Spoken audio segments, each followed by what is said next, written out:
नमस्कार दोस्तों, आप सभी को मेरा प्रणाम। आज इस वीडियो में मैं आपको सुनाने वाली हूँ गंगा दशहरा की व्रत कथा। कहते हैं गंगा दशहरा की व्रत कथा सुनने मात्र से ही गंगा स्नान का पुण्य प्राप्त होता है।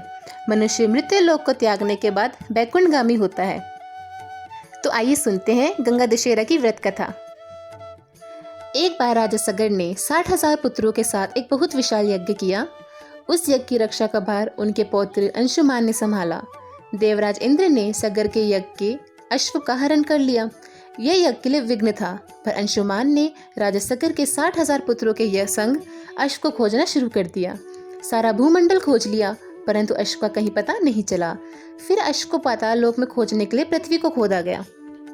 खुदाई के बाद देखा कि साक्षात भगवान महर्षि कपिल एक ऋषि के रूप में तपस्या कर रहे थे। उन्हीं के पास महाराज सगर का अश्व घास चर रहा था। प्रजा उन्हें देखकर जोर जोर से चिल्लाने लगी। महर्षि कपिल की समाधि टूट गई। जब महर्षि ने अपने आग्नेय नेत्र खोले तो वहां मौजूद सारी प्रजा और सगर के बेटे भस्म हो गए। इन मृत लोगों के उद्धार के लिए ही महाराज दिलीप के पुत्र भगीरथ ने कठोर तप किया था।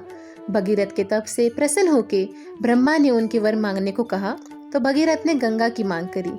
इस पर ब्रह्मा जी ने कहा, राजन, आप पृथ्वी पर गंगा का अवतरण तो चाहते हो, परंतु आपके पृथ्वी से पूछा है कि क्या वह गंगा के बोर और वेग को संभाल पाएगी।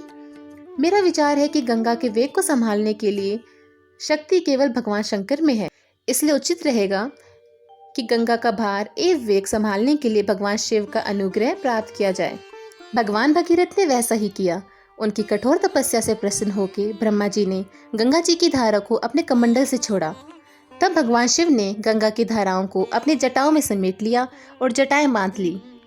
इसका परिणाम यह हुआ कि गंगा को जटाओं से बाहर निकलने का पथ ही नहीं मिल सका। अब भगवान भगीरथ को और भी अधिक चिंता हुई। उन्होंने एक बार फिर से भगवान शिव की आराधना की। तब कहीं भगवान शिव ने गंगा की धारा को मुक्त करने का वर दिया। इस प्रकार शिव जी की जटाओं से छूटकर गंगा जी हिमालय की घाटियों में कल कल नाद करती हुई मैदान की ओर मुड़ी। उन्होंने जनमानस को अपने पुण्य से उपकृत किया।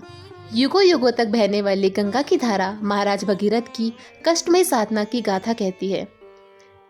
गंगा प्राणी मात्र को जीवन दान ही नहीं देती, बल्कि वह उन्हें मृत्यु के उपरांत मुक्ति भी देती है। इसी कारण भारत ही नहीं बल्कि विदेशों में भी गंगा की महिमा गाई जाती है। धन्यवाद दोस्तों। अगर आपने मेरे चैनल को सब्सक्राइब नहीं किया है तो कर लीजिए, जिससे मेरे आने वाले वीडियो आपको समय पे मिल पाएंगे। धन्यवाद।